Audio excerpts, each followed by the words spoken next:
Hey there, friends. Welcome back. Today, I want to talk to you about something important. I want to talk about stress. More specifically, I want to talk about chronic stress in a way that goes deeper than the usual conversations about being busy or overwhelmed, because chronic stress is not simply an emotional experience. It's actually a biological state that changes how the brain functions and how the body ages and how resilient we are over time. Most people think of stress as something temporary, a demanding week, a difficult conversation, or pressure at work.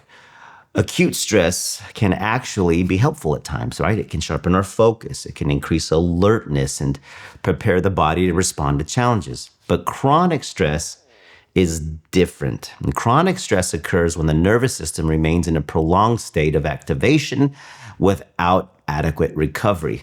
So instead of cycling between stress and restoration, the body stays in a constant state of subtle survival mode. And over time, that state perhaps reshapes brain function.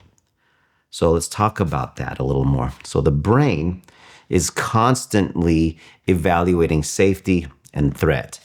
And so when stress is perceived, the hypothalamic pituitary adrenal axis, what we call the HPA axis, activates and releases stress hormones, and such as like cortisol and adrenaline. So in short bursts, this system actually does help us to adapt. But when stress becomes chronic, cortisol levels remain elevated and dysregulated, and that has measurable effects on brain structure and function. Areas of the brain, specifically the amygdala, which detects threat and emotional intensity, can become more reactive. That's a big part of our limbic system. And at the same time, the prefrontal cortex, the part of the brain that is responsible for decision-making, emotional regulation, and perspective, can become less active or less efficient. And so this imbalance means that emotional signals become louder, while regulating signals become quieter. So people often describe this as feeling constantly on edge or mentally exhausted or unable to turn off their thoughts. And this is not weakness, this is just neurobiology. So chronic stress has tremendous impact on our brain, specifically how our brain ages.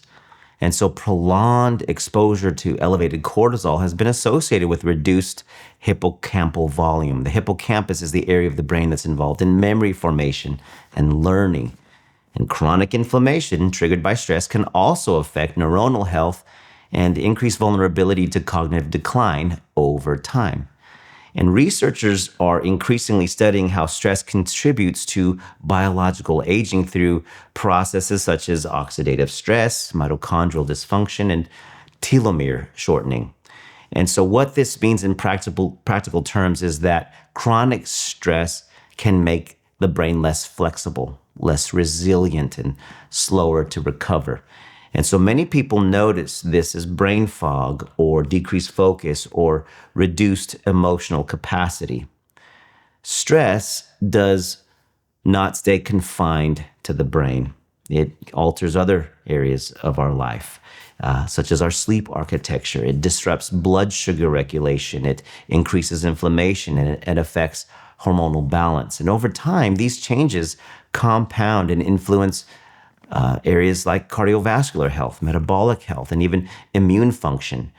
The brain and the body are constantly communicating. So when stress remains elevated or unresolved, the entire system shifts towards survival rather than growth or repair.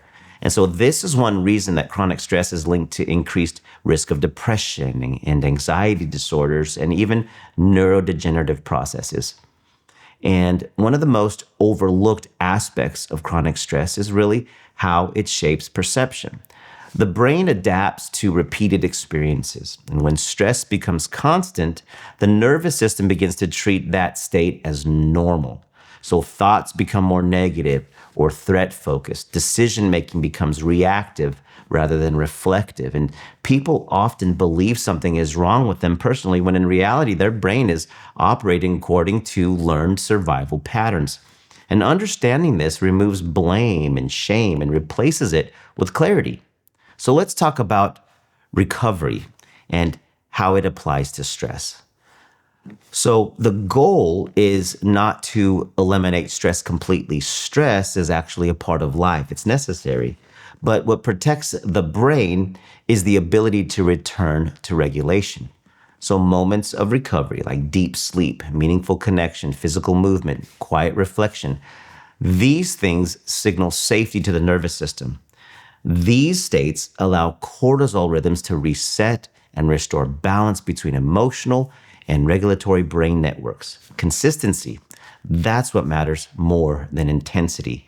The brain responds to repeated signals of safety just as strongly as it responds to repeated signals of threat. And so let's understand that chronic stress changes the narrative from I just need to push through to recognizing that sustained activation has real biological consequences. The encouraging part is that the brain remains adaptable. Even after long periods of stress, neural patterns can actually shift and recovery becomes intentional. Brain health is not determined by a single moment or a single decision. It is actually shaped by rhythms over time. So if this topic today resonated with you, consider sharing it with someone who might be feeling overwhelmed or running on empty without realizing what chronic stress is doing beneath the surface. Understanding how stress affects the brain is not about creating fear.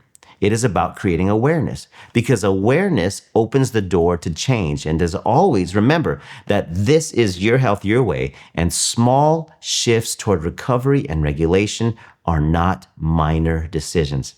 They're investments in how your brain ages, how you experience life, and how resilient you become over time. We'll see you next time. This podcast is for general informational and inspirational purposes and does not constitute the practice of medicine or any healthcare services. No doctor-patient relationship is established, and the content in these episodes is not intended to diagnose, treat, or give medical advice, nor is this a substitute for seeking professional medical care. The use of the information discussed is at the user's own risk.